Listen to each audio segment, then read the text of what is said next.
Hello les amis, ici Jonathan Demi, coach fondateur de la communauté Sparte. J'espère que vous allez bien, j'espère que vous êtes en forme. Vous passez une belle journée. Aujourd'hui les amis, on se retrouve dans la tournée Sparte 360 pour une interview exceptionnelle avec une personne incroyable et beaucoup de gratitude encore une fois. Ça fait presque un an qu'on a commencé cette tournée. On a eu des personnes incroyables chaque jour qui prennent de leur temps pour nous partager leur histoire. Qui ils sont, qu'est-ce qu'ils font, et c'est juste extraordinaire. Donc merci à tous et merci à tous les amis pour vos commentaires aussi, pour ce que ça vous apporte. C'est vraiment incroyable. Aujourd'hui, on va être avec une personne aussi exceptionnelle, avec Sophie Loubet, qui est championne, qui a été championne de para-wakeboard, qui a aussi plein de projets, une histoire de fou. Elle va nous partager tout ça. Alors Sophie, est-ce que ça s'est connecté? Alors apparemment. Alors j'espère que vous m'entendez les amis. Est-ce que ça s'est mis avec la Wi-Fi? Est-ce qu'on est bon? Est-ce que ça fonctionne? Alors. Ah, yes. Salut Sophie, ça va? Ouais, ça va? Très bien. Contente d'être là. Ah, ben moi aussi je suis ravi. Est-ce que tu m'entends déjà? Est-ce que ça va? Moi, je t'entends très bien, ouais. Super, super. Alors, attends, je vais juste régler ça. Est-ce que je peux enlever ça? Super, magnifique. Donc le son est bon, la qualité c'est bon. Ben Sophie, déjà je suis ravi, je te l'ai dit tout à l'heure, mais je te le redis vraiment, merci à toi de prendre ton temps pour nous partager qui tu es, ce que tu fais. Ok, il y a un peu de bruit dehors, il y a un bébé qui pleure, sinon je rentrerai. Et tu me disais, tu prépares aussi un autre projet, puis t'as une histoire aussi qui est assez incroyable. Donc tu vas pouvoir nous partager tout ça. Donc merci beaucoup et merci aux amis qui sont ici. Je vais rentrer parce qu'il y a un peu de bruit dehors. Excusez-moi. Juste 2 minutes. Hop. S'il y a un bébé qui pleure, on sera plus au calme. Voilà. Yes! On est mieux là. Donc Sophie, est-ce que tu peux nous dire, premièrement, pour commencer l'interview, qui tu es, qu'est-ce que tu fais déjà?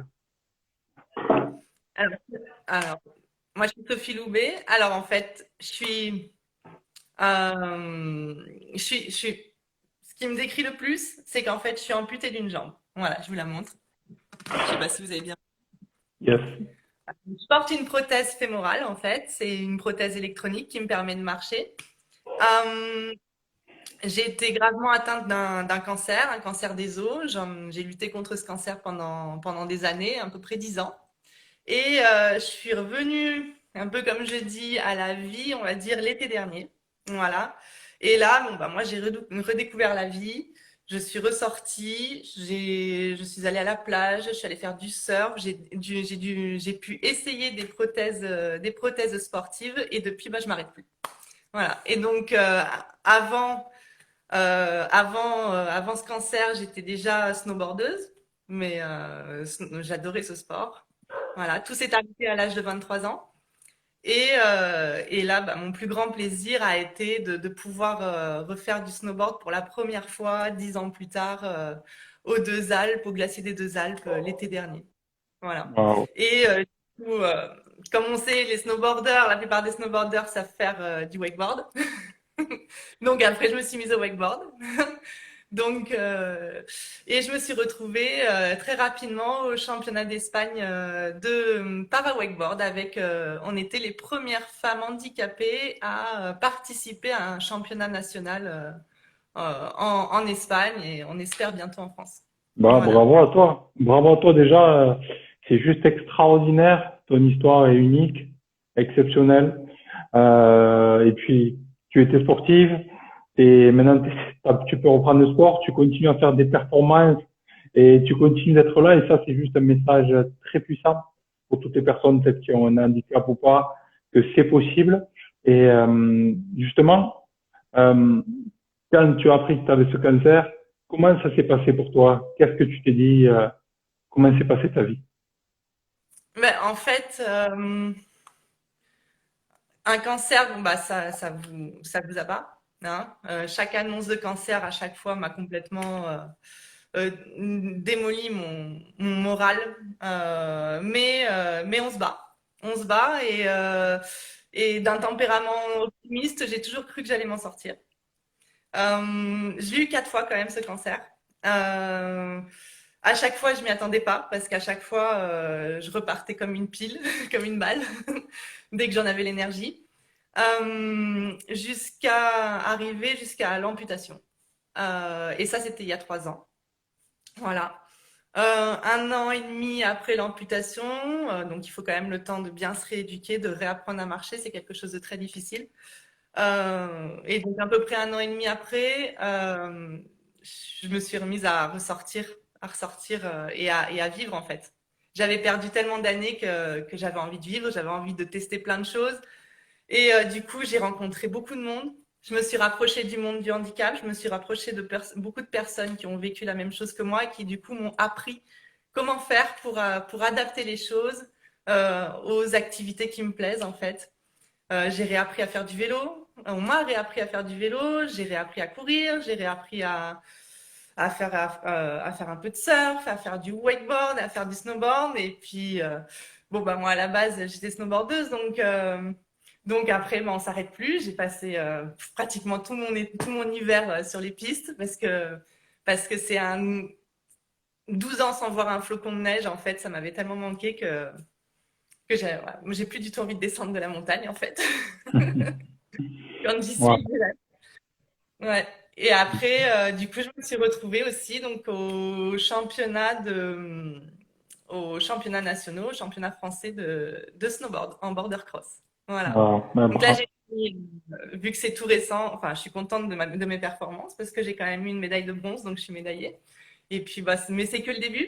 Donc, d'ailleurs, la semaine prochaine, bah, j'entre peut-être dans la relève de l'équipe de France de snowboard. Voilà. Wow, On magnifique. commence la semaine prochaine. Bravo à Ouais. toi. Une deuxième vie. Une deuxième vie. On peut en profiter. Même avec une jambe en moins, on peut en profiter. On a des adaptations aujourd'hui. Bah moi, j'ai ma prothèse. Elle est toujours là. Je sais pas si vous la voyez. Du coup, voilà. Ça, c'est ma prothèse. Elle est prête pour partir au wakeboard. Et j'ai ma planche. Attends, je sais pas si on voit bien. Et j'ai ma planche Yes, de wakeboard qui est là. yes.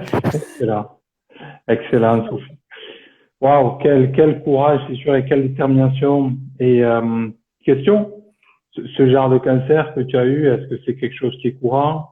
Est-ce que c'est quelque chose qui se développe comme ça? Est-ce que dans ta famille, c'est déjà arrivé ou tu sais pas trop? Non, c'est jamais arrivé dans ma famille. On dit que c'est un cancer génétique, mais bon, moi, personne n'en avait eu. Ça touche les enfants, les adultes, les jeunes adultes et les ados, la plupart du temps. Voilà. Donc, c'est très compliqué pour un enfant de se retrouver, ou un ado. Moi, ça m'est arrivé à l'âge de 23 ans. Ça finit, malheureusement, on a un peu du mal à. En France, on essaye de soigner avant d'amputer. Donc, des fois, ça marche. Des fois, ça marche pas. Et donc, du coup, ça se termine par l'amputation. Euh, on essaye toujours de sauver la jambe avant tout. Après, lorsque un enfant, un ado se retrouve amputé, on peut pas le priver de faire du sport ou de courir un peu. Et c'est pour ça que je suis très contente que les prothèses sportives existent aujourd'hui. Voilà. Et puis, je me suis un petit peu engagée aussi on essaye de lutter pour faire en sorte qu'elles soient prises en charge par la sécurité sociale parce que elles coûtent extrêmement cher. Ce sont des technologies qui coûtent très très cher et malheureusement qui ne sont pas du tout accessibles budgétairement pour n'importe qui. Et c'est impensable de se dire qu'un enfant ou qu'un ado puisse même pas trottiner ou courir ou Hmm. enfin voilà. Et pourtant, mais ça fait tellement de bien parce qu'en fait, après de dures épreuves de la vie, on a besoin de se reconstruire et Hmm. on passe souvent par le sport pour se reconstruire. Bon, physiquement, on doit on doit se muscler. Il faut savoir que 60% des personnes handicapées font du sport parce qu'on a besoin de rester euh, musclé, actif pour bien vivre en fait, pour pas avoir de douleur, voilà. Et puis on a besoin de s'aérer, de vivre. On a vécu des choses difficiles et on se rend compte que la vie est courte et qu'il faut la vivre.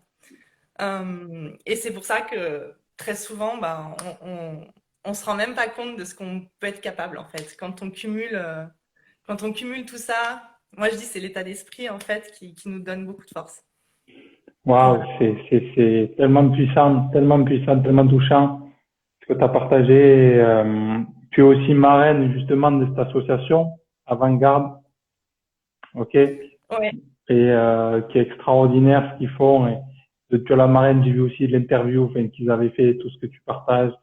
Est-ce que tu veux nous en toucher deux mots de cette association? Ouais, bien sûr. Donc en fait, c'est une grosse association basée sur Bordeaux, mais qui s'étend dans toute la France. Et en fait, c'est par le biais de dons, de mécénats et d'événements, ils récoltent de l'argent pour justement offrir des prothèses sportives aux personnes amputées. Euh, il faut savoir que par exemple, une lame de course, pour moi, et pourtant ce n'est qu'une lame de course, bah, c'est une enveloppe de 10 000 euros. Donc c'est énorme. Une prothèse de snowboard ou de ski, c'est 15 000 euros pour un amputé fémoral. Donc c'est tout simplement très très cher. Et malheureusement, bah, la plupart des personnes ne peuvent pas se les payer. Donc heureusement que des associations comme ça, comme Génération Avant-Garde, existent. Donc c'est pour ça que je les aide.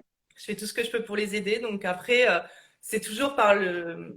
Moi, je pense que par le biais de petits dons, c'est un ensemble en fait. On a tous besoin de se dire, bah tiens, je participe à faire du bien aux autres en fait. Grâce à ça, grâce à cet état d'esprit, on a réussi à offrir pas mal de prothèses cette année et on espère continuer. On espère continuer. Et c'est cette association qui a du poids aussi, qui essaye de faire en sorte que cela change, que ça devienne un remboursement automatique, que tout le monde puisse en avoir en fait, Ouais. que toutes les personnes qui en ont besoin puissent en avoir au moins une. Et, euh, et comme m'a dit un jour le président de cette association, il m'a dit, mais de toute façon, le jour où on aura résolu ça, et ben, dans le monde du handicap, il y aura toujours autre chose, il y aura toujours un autre combat à mener.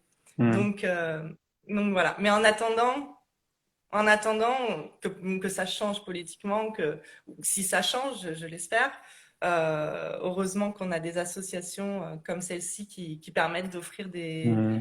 des lames de course pour que on a tous besoin d'aller courir un peu, d'aller trottiner, ne serait-ce que trottiner. Ah oui, Voilà. grave Sophie. Et en tout cas, je mettrai le lien et je partagerai tout ça. Et moi-même, j'ai regardé déjà et je vais rejoindre aussi le concept pour participer. Et j'invite toutes les personnes aussi à te suivre, ce que tu fais. Et voilà, et vous pouvez donner ce que vous voulez, 10 euros, 50 euros, 100 euros, comme vous voulez. Et c'est juste incroyable. Euh, Combien de personnes à peu près est-ce que tu sais qui sont touchées peut-être par an par ce genre de cancer? Combien de personnes? Par ce cancer, non, ça je peux pas, je ne sais pas. Je pense que malheureusement, une grosse majorité des jeunes amputés aujourd'hui le sont par ce cancer. Voilà. Après, il y a plus de 7 000 amputations par an. Ah Mm. ouais. Ah, Mais à cause de plein d'autres choses, à cause Hmm. d'accidents, accidents de la route, accidents de la vie, maladies, diabète, voilà. Beaucoup, beaucoup de choses. Voilà. On ne s'en rend pas compte parce qu'on ne montre pas nécessairement nos prothèses, mais en fait, ça touche énormément de personnes. Ça touche Mhm. énormément de personnes. Dans notre entourage, beaucoup, beaucoup de monde connaissent des personnes qui ont eu une amputation et du coup, on arrive à remplacer ce membre-là. Voilà, moi j'utilise par exemple ma prothèse de snowboard, elle est trop marrante.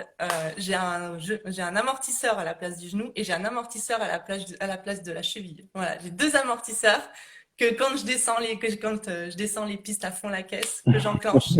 Quand je saute sur les parcs à wakeboard, heureusement que j'ai les amortisseurs qui amortissent. Voilà, et ça me permet de m'amuser. Voilà.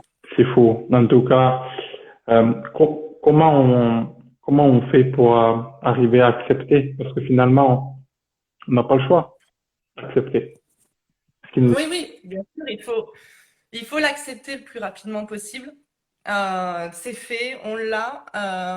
Aujourd'hui, technologiquement parlant, on commence à avoir des prothèses qui nous permettent de bien vivre. Moi, la dernière prothèse que j'ai me permet de vivre ma vie un peu comme tout le monde parce qu'elle j'ai plus vraiment elle ne me met plus de barrières. Je marche normalement, je descends les escaliers normalement. J'ai plus trop j'ai plus de difficultés, on va dire. Et ça me permet justement de me concentrer sur Mhm. d'autres choses. Voilà. J'ai plus mes difficultés quotidiennes grâce aux avancées technologiques. Et du coup, c'est pour ça que je peux me concentrer sur autre chose. Je peux Mhm. aller, parce qu'en fait, une personne, le jour où on se retrouve amputé, bah, on recommence tout à zéro en fait. On doit réapprendre à marcher. C'est très très difficile. Ensuite, on a envie de réapprendre à courir. Ensuite, on a envie de réapprendre à faire du vélo. Et en fait, on est comme un enfant en fait. On teste tout et on cherche nos limites, en fait. Et moi, j'ai pas encore trouvé ma limite. Alors du coup, je continue. Incroyable. C'est justement la question que j'allais te poser, parce que forcément, c'est des choses qu'on s'intéresse pas. Généralement, si ça t'arrive, ben, tu apprends. J'allais te poser justement la question, qu'est-ce qui a changé pour toi? Donc, tu disais, tu as essayé voilà, de vaincre le cancer de différentes façons. Et du Mm. coup, quand tu as dû avoir cette amputation, qu'est-ce qui a changé pour toi dans ta vie? Euh, Dans ma vie, en fait, je sais pas si c'est bien ce que je dis, mais je t'avoue que je préfère, j'aime ce monde du handicap en fait. Le fait de me retrouver du jour au lendemain handicapée. J'ai pu me rapprocher de plein de personnes qui vivent la même chose que moi, qui sont elles-mêmes handicapées, ou des personnes qui participent, qui participent à la solidarité du handicap. Et du coup, bah, dans ce monde-là, qu'est-ce qui se passe? On trouve plein de bonnes valeurs, en fait. Des valeurs qui sont bah, la solidarité, l'entraide, le partage. Même les plus faibles d'entre nous, on va essayer, on les emmène avec nous, on fait tout ce qu'on peut pour adapter et puis et on est super content de les aider juste de voir leur sourire sur leur visage, ça nous suffit. Il y a pas, des fois, il n'y a pas besoin de grand chose, juste d'être Mhm. entre nous pour partager pour partager des bons moments. Pour ça, il faut sortir de chez soi, hein. Et en fait, du coup, ces valeurs-là, finalement, on les a pas tellement dans enfin, c'est pas qu'on les a pas, c'est qu'on les oublie, je pense. On n'a pas le temps dans le monde des valides. Et c'est pour ça que ça, c'est ce que j'ai découvert en tant que personne handicapée. C'est pour ça que moi-même, aujourd'hui, puisque je peux le faire aujourd'hui, bah, je m'engage aussi à essayer d'aider un peu les autres, comme on m'a aidé moi au départ, en fait. Mhm. Voilà. Et ça, j'adore ça. Et du coup, ce monde-là, j'ai envie de dire bah, que je le préfère à celui d'avant. Mhm. Voilà. Ce que tu dis, c'est de par cet événement, tu t'es reconnecté à ces valeurs humaines et que c'est quelque chose qui est important pour toi. Ouais, c'est ce qu'il y a de Mhm. plus important. Mm. Et, Voilà. et est-ce que du coup, est-ce que je sais pas, fait quel travail tu avais, est-ce que tu faisais avant, est-ce que tu fais toujours le même job, est-ce que tu travailles à distance, je sais pas, comment ça se passe pour toi. Non, tout a changé pour moi, en fait. C'est vrai que du coup, j'ai cherché à reprendre mon travail très rapidement. Je suis retournée au travail très rapidement. Trop rapidement, sûrement. Pareil, dans ma vie personnelle, malgré mon cancer, en fait, j'avais quand même réussi à construire quelque chose. Voilà, j'avais un mari, j'avais une maison, j'avais un boulot, j'étais assez stable. Et en fait, malheureusement, tout ce qui s'est passé, c'est que moi, je voulais leur montrer que j'avais pas changé. Je voulais reprendre mon boulot, je voulais garder mon mari, je voulais garder ma maison, j'étais, voilà. Et en fait, mais non, en fait, j'étais devenue handicapée. Donc, les autres, en fait, n'ont pas accepté ma différence. Parce que et moi, je faisais du forcing, en fait. Je voulais qu'ils l'acceptent, en fait. Et en fait, ça a créé une rupture. Parce que j'ai bien compris que si eux acceptaient que j'étais leur égal, en fait, ça veut dire qu'eux étaient comme moi. Et ça, en fait, il y a certaines personnes qui n'ont pas réussi, qui ne comprennent pas ça. Et du coup, j'ai repris le travail et du coup, je me suis retrouvée face à quelqu'un qui ne l'a pas compris. Mon ex-mari ne l'avait pas compris et du coup, ça a créé une rupture. Du jour au lendemain, j'ai décidé de tout arrêter. Les gens qui ne veulent pas être avec moi, eh ben, n'ont rien à faire avec moi. Et j'ai tout simplement recommencé une vie à zéro et une vie que je voulais vivre. Voilà. Donc mon travail, non, du coup, j'ai complètement changé de travail et j'ai complètement changé de vie et j'en suis bien contente. Voilà. Waouh, bravo à toi, Sophie. Yes. Quel courage, quelle force aussi. Non seulement physiquement, un énorme changement, et puis une nouvelle vie à reconstruire aussi, c'est juste incroyable. Euh, c'est ton histoire aussi. J'imagine que tu connais plein de personnes différentes et peut-être que dans leur vie, tout ne change pas non plus. Mais Oui, bien sûr. toi, ça s'est passé comme ça. Question que j'ai dans la tête, c'est que par rapport à ce cancer aujourd'hui, quand les gens sont amputés comme ça t'est arrivé, est-ce qu'ils sont soignés ou est-ce que c'est quelque chose qui peut revenir? Non, ils sont soignés, bien sûr.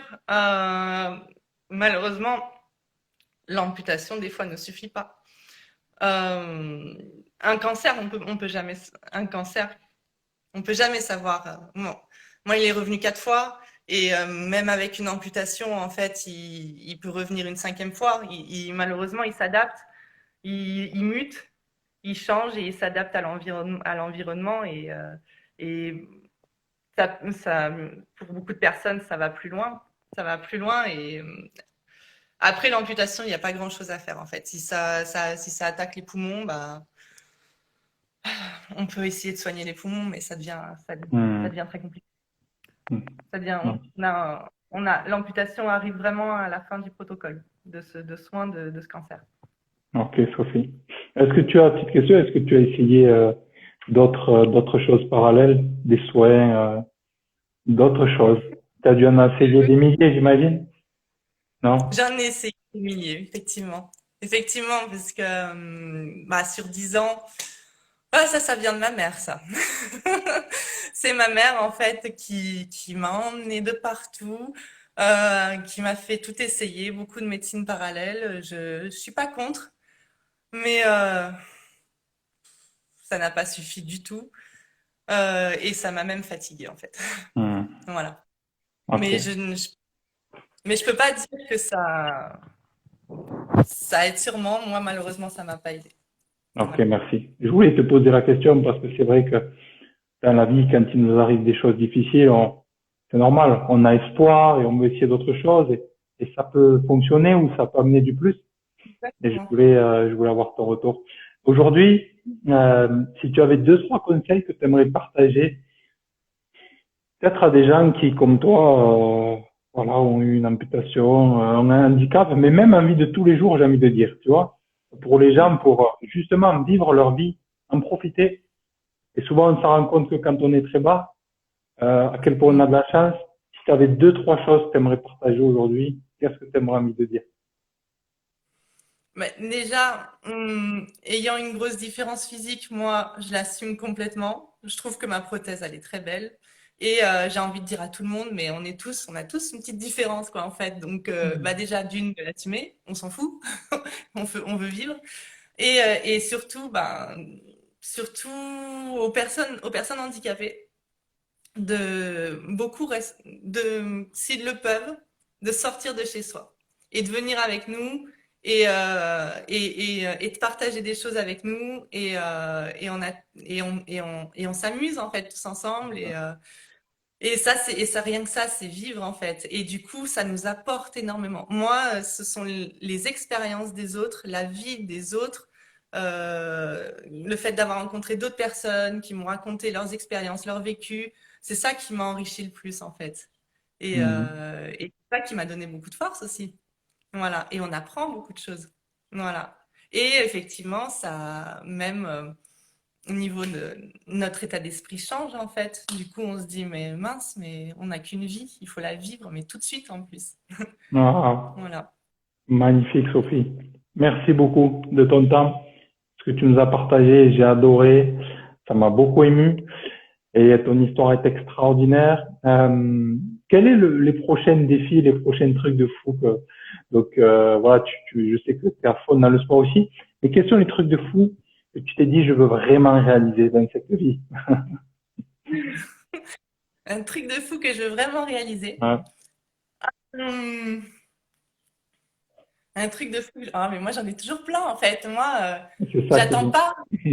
Alors, en fait, j'attends pas de me dire, bah, je le réaliserai peut-être un jour. En fait, je vais le faire. Donc, Bien. cet été, ce qui est prévu, c'est que que j'aille en station et que j'aille faire du vélo de descente. Voilà, ça déjà, bam. Ensuite, le but, ensuite, je vais faire, ah ouais, de la plongée sous-marine. Voilà. Donc là, mon orthoprothésiste, il m'a déjà préparé une prothèse qui me permet de marcher et de palmer. Donc ça, c'est bon, c'est fait. Ça sera fait cet été. Et puis j'ai plein d'autres choses en tête aussi. J'ai rencontré un pote amputé qui est danseur de salsa. Du coup, moi, j'ai envie de faire, je sais pas, une soirée salsa ou un truc comme ça. Enfin bon, Excellent. voilà. Voilà. Et puis, bah, il y a des nouveaux projets sportifs qui arrivent puisque je vais continuer en wakeboard, à progresser en wakeboard. Et puis surtout en snowboard, en fait. Il faut savoir que le parasnowboard est l'une des seules disciplines de glisse handisport qui va au JO. Voilà. Ok. Donc, c'est encore pour le dire, mais bon, on, on se prépare tous pour ça, en fait, et puis on verra ce qui se passe. Voilà. Bah, magnifique. Bravo à toi, Sophie. C'est incroyable, cette force aussi, cette joie que tu nous as partagée. Et encore une fois, tous les amis qui passent par là, maintenant, demain ou dans 10 ans, peut-être à replay, suivez Sophie. Encore une fois, elle est marraine d'une association extraordinaire, Avant-Garde. Je mettrai le lien, je partagerai sur mes réseaux aussi, pour que vous puissiez aller jeter un œil. Et voilà, n'hésitez pas à donner, même si c'est 10 euros, 20 euros, 50 euros. Ça va pour des enfants, ça va pour des personnes, pour les aider. Donc vraiment, c'est quelque chose de très important. Donc allez faire un tour. Merci à toi, Jonathan. Merci beaucoup, Sophie. Puis on reste en contact. Et au grand plaisir de se rencontrer en France ou ailleurs, un de ces quatre. J'espère bien. À À très bientôt. bientôt. Merci beaucoup. Ciao, ciao.